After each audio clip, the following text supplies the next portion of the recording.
Good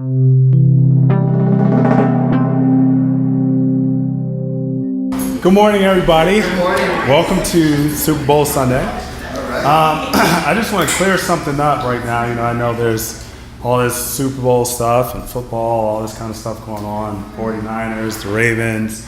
It's kind of like, what does God feel about all that? What would God say? Like, turn with me to Luke chapter 12. Someone would say this.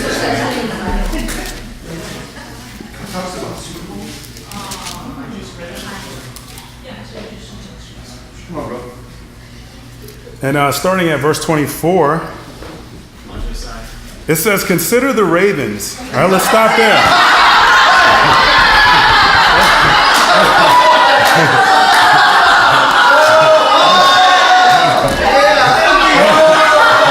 I don't know. I follow the Bible, so I want to do what God says. He says, "Consider the ravens." So go figure. I just follow the Bible, So no, but actually, I want to talk about faith today. The title of my lesson today is "Faith to Do the Impossible." Let's go. Now, when we talk about faith, come around, big games like this, a lot of the sports players, they get real religious. They start praying more, reading the Bible, because they want God's favor to try and win this game. Yeah. So, a lot of them are like, they have the faith to win these games. So I thought, let's talk about faith, and let's see what that really looks like. My first point today is, what is faith? Turn with me to Hebrews chapter 11. All right, come on, Josiah. And I may lose my voice. I've been losing my voice, so bear with me. Sounds great. It's all about carrying a girl over the puddle. Carrying a girl over the puddle.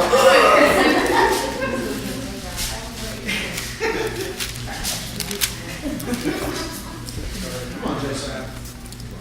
All right, and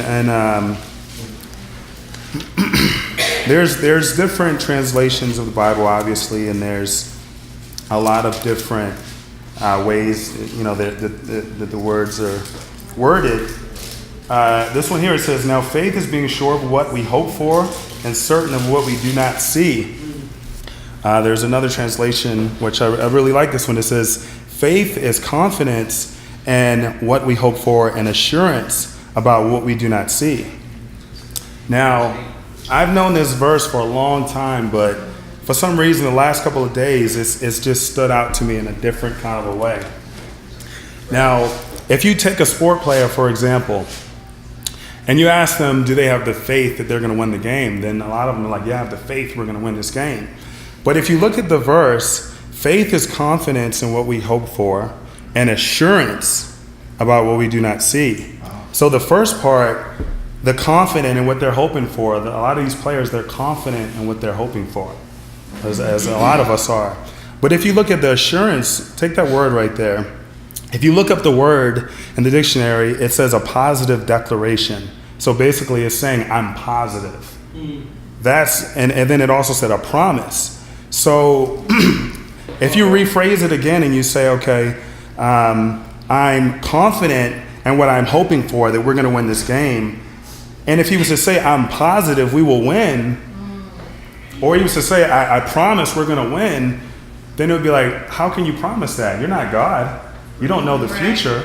You know what I mean? So when you really think about it, faith is one of those things, like I think, even faith in each other and stuff like this, one of those things where it's like we can believe and we can trust in each other, but when it really comes to faith, that's something that you really have to, for that assurance part, if you want to really have assurance in what you're putting your faith in, that's only going to happen with Jesus.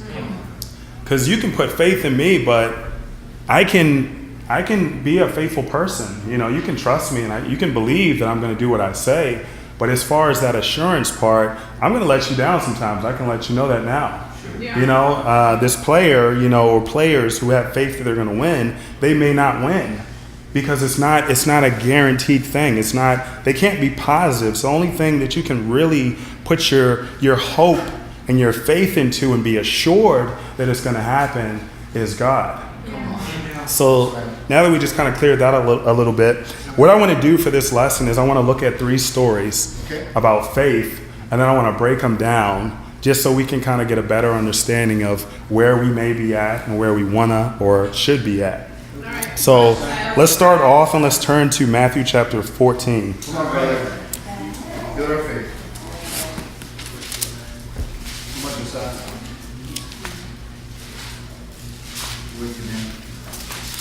And I've really been falling in love with the scriptures as I've been just reading the last couple of days and just seeing how the things connect. It's pretty amazing. But if you start down in verse 22, it says, immediately Jesus made the disciples get into the boat and go ahead of him to the other side while he dismissed the crowd. After he had dismissed them, he went up on a mountain side by himself to pray. When evening came, he was there alone, but the boat was already a considerable distance from the land, buffeted by the waves because the wind was against it. During the 4th watch of the night, Jesus went out to them walking on the lake. When the disciples saw him walking on the lake, they were terrified. "It is a ghost," they said, and they cried out in fear. But immediately Jesus said to them, "Take courage, it is I, do not be afraid." "Lord, if it is you," Peter replied, "tell me to come to you on the water." "Come," he said. Then Peter got down out of the boat, walked on the water, and came towards Jesus. But when he saw the wind, he was afraid, and beginning to sink, he cried out, "Lord, save me." Immediately Jesus reached out his hand, caught him. "You of little faith," he said, "why did you doubt?" And when they climbed into the boat, the wind died down. Those who were on the boat worshipped him, saying, "Truly, you are the Son of God." Now we'll stop here. So what's interesting to me, I'm reading this over, and I don't know how many times I read this week, but I'm reading this over and over again. And you gotta remember that just a few hours earlier in the day, Jesus took 2 fish and 5 loaves, and he fed thousands with it. Yeah. How many? That's pretty amazing. And you think about all the other miracles and healings, and Jesus, the blind people seeing, and people being raised from the dead. And you think about all the things that they might have witnessed, and I'm asking myself, why are they screaming and getting scared when they see him walking on the water? Like, you've seen some pretty amazing things. Like, what is it that they're feeling that way? They're constantly being shocked. Do they not know who he is? If you look at the part that says that says when he gets into the boat and they're saying, "Wow, like truly, you're the Son of God." They're just realizing that? That's interesting to me. Let's pause here because we're going to come back to that. Okay. But turn with me to Luke chapter 7. Okay. Go this way. Come on, brother. We are going to come back to that. Okay. So here we go. In Luke chapter 7, and we're going to start at verse number 1. Okay. It's called the faith of the centurion. And it says, when Jesus had finished saying all this and hearing all the people, he entered Capernaum. There a centurion servant whom his master valued highly was sick and about to die. The centurion heard of Jesus and sent some elders of the Jews to him, asking him to come and heal his servant. When they came to Jesus, they pleaded earnestly with him, "This man deserves to have you do this because he loves our nation and has built our synagogue." So Jesus went with them. He was not far from the house when the centurion sent friends to say to him, "Lord, don't trouble yourselves, for I do not deserve to have you come under my roof. That is why I did not even consider myself worthy to come to you. But say the word, and my servant will be healed. For I myself am a man under authority with soldiers under me. I tell this one, go, and he goes. I tell this one, come, and he comes. I say to my servant, do this, and he does it." When Jesus heard this, he was amazed at him, and turning to the crowd following him, he said, "I tell you, I have not found such great faith, even in Israel." To the men who had been sent, they returned to the house and found the servant well. All right, let's break this down. So, just so you know, I'll put this down for a second. I want to explain the back part of this. But as far as a centurion is a person who basically they're a part of this Roman military. They're a person who's in charge of 100 fighting men. They're in this area at the time because they're trying to bring peace to everything that's going on. At the same time, they're still Gentiles. Gentiles are basically people who aren't Jewish, and they were considered, basically they were sinful, because, and this is the reason why the Israelites and the Gentiles were constantly basically beefing with each other and not getting along, was because the Gentiles just kind of did what they wanted to do. They were very sinful people, and whenever the Israelites sinned and fell into sin and stuff, it was usually because of the Gentiles. So there was issues between them. So when Jesus comes over to this place, and this Jewish group comes up to him, let's stop there. The centurion, basically, he has the authority to, if he wanted to, he could have took his men and ordered them to go and get Jesus, bring him back there and say, heal my guy.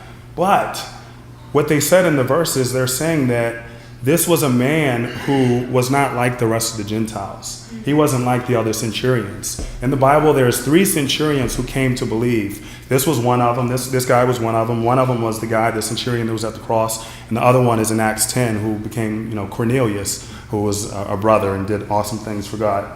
But this centurion, basically, he built a synagogue for the Jews. He was working with the Jews. He was a good guy. So instead of him using his authority to send his army over to get Jesus, and which would have intimidated them, and they would have probably hit or something, he sends some of the Jewish teachers that he was cool with. He sends them over there to plead with Jesus to say, hey, he's a good guy. Like, can you come with us and do this? So Jesus is like, okay. So Jesus is going. He's on his way to the guy's house to help heal this servant. So what happens? There's another group that gets sent out, and they're like, wait.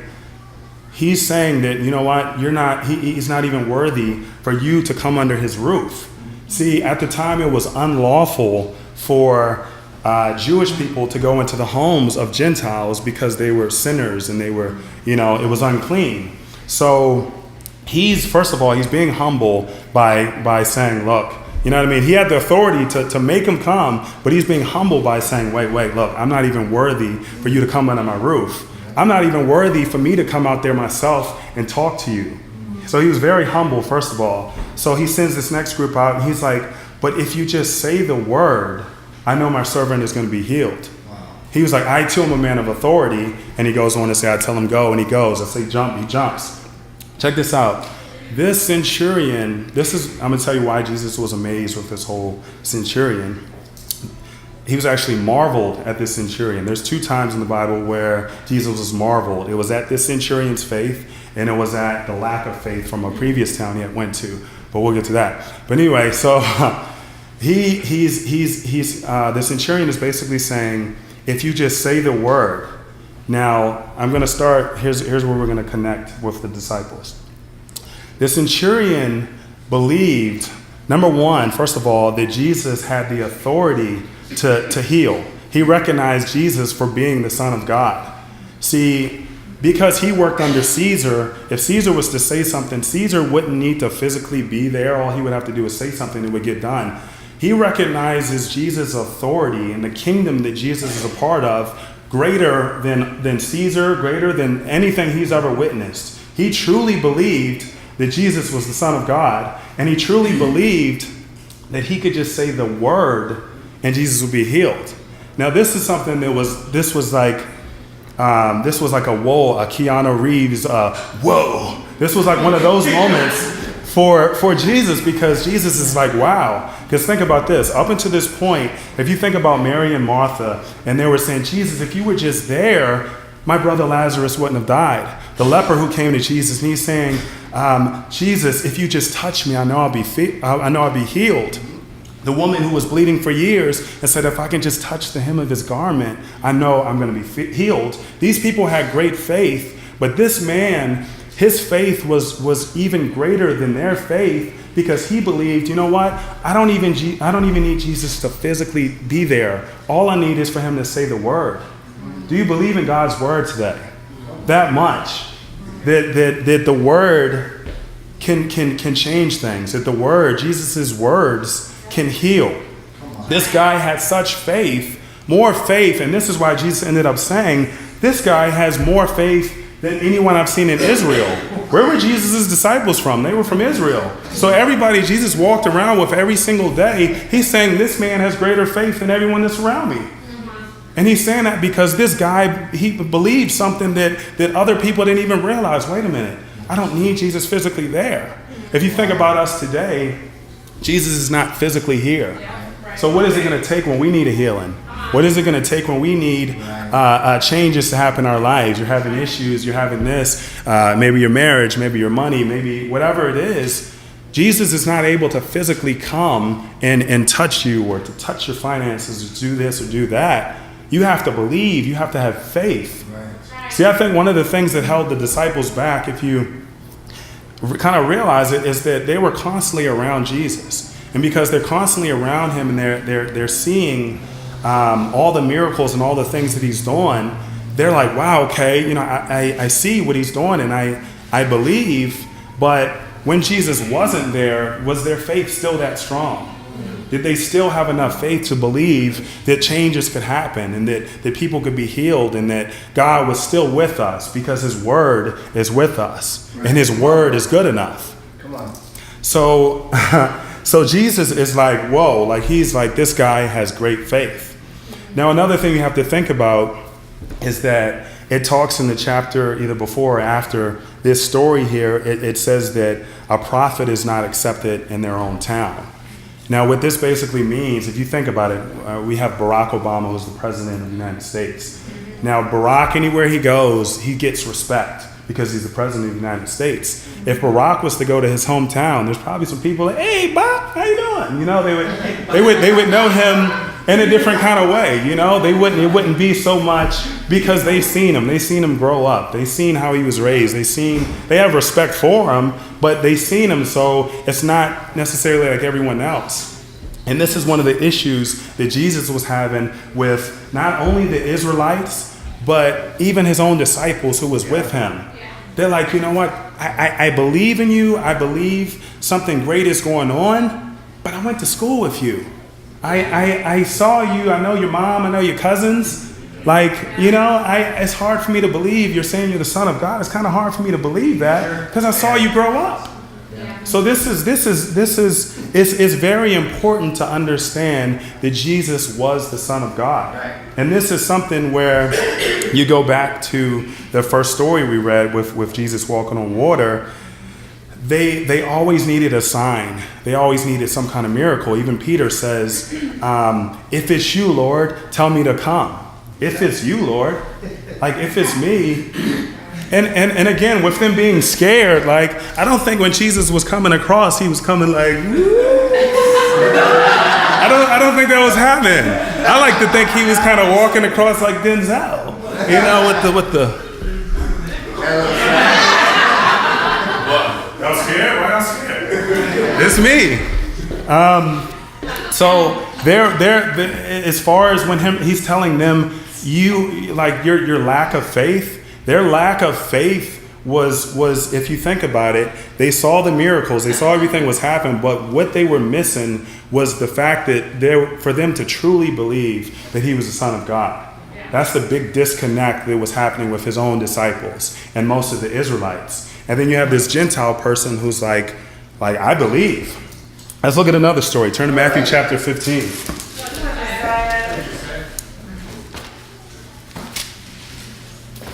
Awesome, brother. Come on, man. Come on, Josiah. Starting at verse 21. This story definitely amazes me.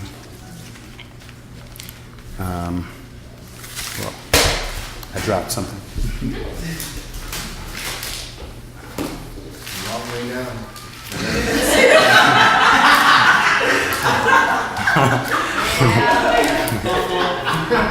So, starting at verse 21, it says, leaving that place, Jesus withdrew to the region of Tyre and Sidon. A Canaanite woman from that vicinity came to him crying out, Lord, Son of David, have mercy on me. My daughter is suffering terribly from demon possession. Jesus did not answer a word.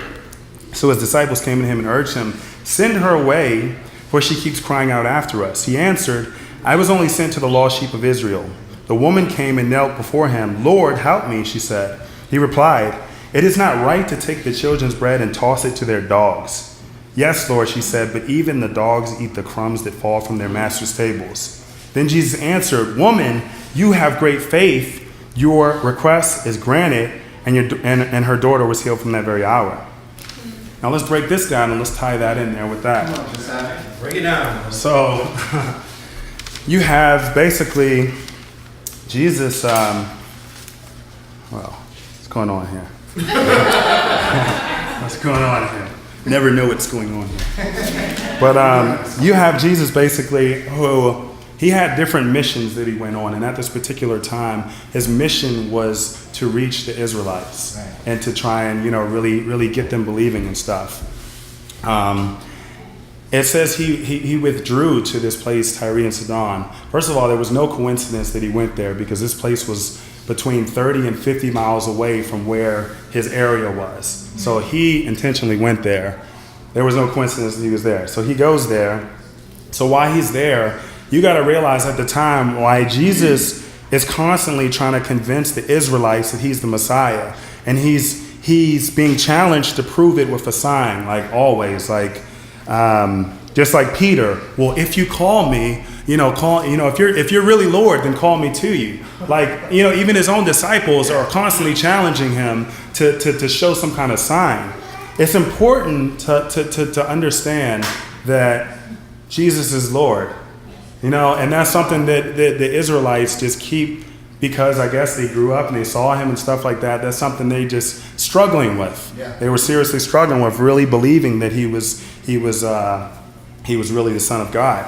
So basically, Jesus, he's sitting there, and I believe this was a test, for the woman. This whole thing, I believe it was a test. So while he's there and the lady's talking to him and she's pleading, first of all, she says, Son of David.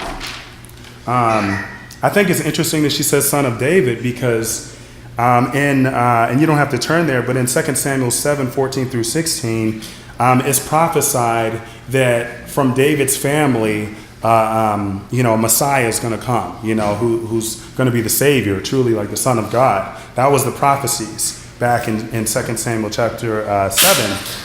So some people were kind of questioning, like, okay, how is he the son of David when David lived 1,000 years ago? Right. So anyway, there's more, that's a lot of the Israelites and people are just kind of constantly not believing, no, he's not the son of David. But if you look at Matthew chapter 1 and you look at Jesus's family, his genealogy, David is right there in his genealogy. So he was, as prophesied, the son of David. So basically, she acknowledges him by saying son of David. So right there, she's saying, I believe it's you. I believe it's you. You're son of David. I believe you're the Messiah. Yeah. So she's acknowledging that. So she's asking him, and Jesus, which I said, I believe is testing her. Right. He's there and he's saying, my mission is for the, for the Israelites right now. She believes Jesus is God, and he has enough power to save anyone if you have the faith enough to believe. Yep. So she's persistent, and she's like, pleading like, God, please, I need you to heal my daughter. Yeah. So Jesus says to her, which, it sounds crazy, and he says to her, is it not right for the to give the dogs the children's food? Now, most persons are like, what? You calling me a dog? I'm out, man. Forget this. Who is this guy? But this lady, this is how humble she was. She says, even the dogs have to eat from the master's table. Now, basically, this is what this means. The children in this part represent the Israelites. The dogs represent the Gentiles. So here's what's going on. Jesus is coming from a place where the children, the Israelites, don't want to eat their food. You ever try to give a kid some food and he's like, nah. He just knocks it off the table. Nah. And you try to get it, you pick it up. Come on, eat this. Nah. And they don't want to eat. This is the Israelites. He's constantly going to the Israelites and he's trying to teach them and he's trying to show them, the truth, and they're constantly like, nah, they don't want to hear it. So he withdraws from there. So basically what do you do when you're at the table and your dog is there and you don't want to eat something? You give it to the dog. Yeah. This woman was humble enough to say, you know what? I am that dog. And whatever the Israelites don't want to eat, I want. That's how eager she was. She wanted this food. She believed in Jesus. She acknowledged him as the Son of God. She, like this woman, and I think this is something that we all have to mimic. She was humble, she was persistent, and she was eager for Jesus. How hungry are you today? Like, how hungry are you for the word? Like, seriously. You know what I mean? Like, are we the Israelites? Who's goes, you know what I mean? Church is too long on Sundays. It's too far away. It's too many things going on. Are we knocking the cup of food away? Are we knocking the plate away? How persistent are you? You know, when opposition comes, how persistent are you to keep going after it, even when everything is trying to stop you? You know, I missed midweek this past Wednesday. I was sick. I had lost my voice. I was all these kind of things. If I was like her, she probably would have walked in there like, well, I'm here. I think she was that persistent. She was not taking no for an answer. She was that eager for the word. So again, I don't think it was no coincidence that Jesus went to this place. And I don't think it was a coincidence that he was testing her and she stood that test, because at the end he's like, wow, wow, Jesus is wow. You know, it's one of those moments where he's just, this is incredible. Like I'm trying to bend arms backwards, you know, if these Israelites trying to teach them, and, you know, I come over here and you're begging for it. Wow. You know, here in the church, we study the Bible with a lot of people, and as we study the Bible with a lot of people, we often have resistance and people who kind of, you know, they kind of come along and maybe they want to study a little bit, and then maybe, that's cool, but, you know, it comes and goes. But I think even taken away from this story, you got to realize that if somebody doesn't want it, there's somebody that's dying for it. Yeah. There's somebody that's starving somewhere else that's waiting for that word. You know, so if somebody doesn't want it, you know what? Pray for them and keep it moving, because somebody is over there like this lady who's just hungry for it.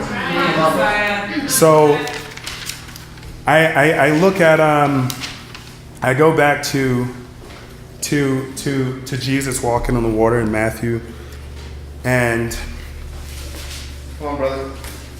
Go, Josiah. Come on. Just bringing this in for a landing.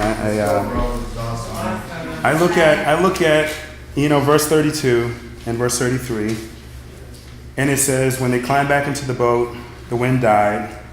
Then those who were in the boat worshipped him, saying, truly you are the Son of God. So why they didn't truly understand he was the Son of God from all the many things, even earlier that day and all these things, it boggles my mind, but that probably would have been us as well. We probably would have had our doubts and stuff, because we're all human, and that's how we are.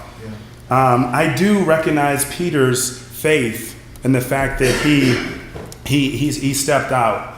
You know, because if you really think about it, you know, Peter was the only one who got out of the boat and at least attempted to step up his faith and see what it was all about, while the rest were in there probably holding each other like, you know, is it a ghost? Like, were they really, did they really think that it was a ghost quicker than they was to realize that he was really the Son of God?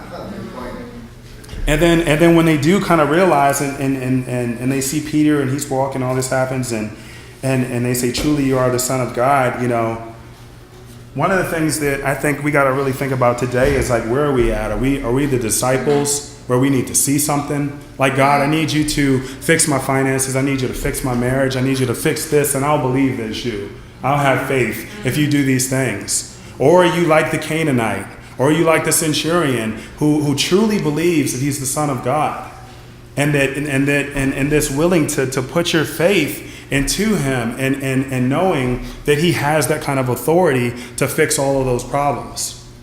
Because a quote I read, John Ortberg, who said, the worst failure is not to sink in the waves. The worst failure is to never get out of the boat. And if you sit there and think about that, you know, that's one of the reasons why I have respect for Peter for at least getting out of the boat. But ask yourself today, like, where are you at in your life right now? What boat are you in right now? What does God want to do with your life? Maybe he wants you to go in the ministry. Maybe he wants you to go to this place. Maybe he wants you to do that. Like, where are you at in your life What does God want to do with your life if only you would have enough faith to get out of the boat? It's something to think about. You know, I'm thinking about myself. I'm like, you know, I'm probably still sitting on a boat somewhere. What does God want to do with my life if I can just be like Peter and just step out there? Because if you want to walk on water, you have to get out of the boat. It's simple and plain. And I believe, as it says in Jeremiah 29, that God has a plan for everyone's life, plans to prosper you, not to harm you, but you have to get out of the boat to walk on water. So think about that today, and to God be the glory.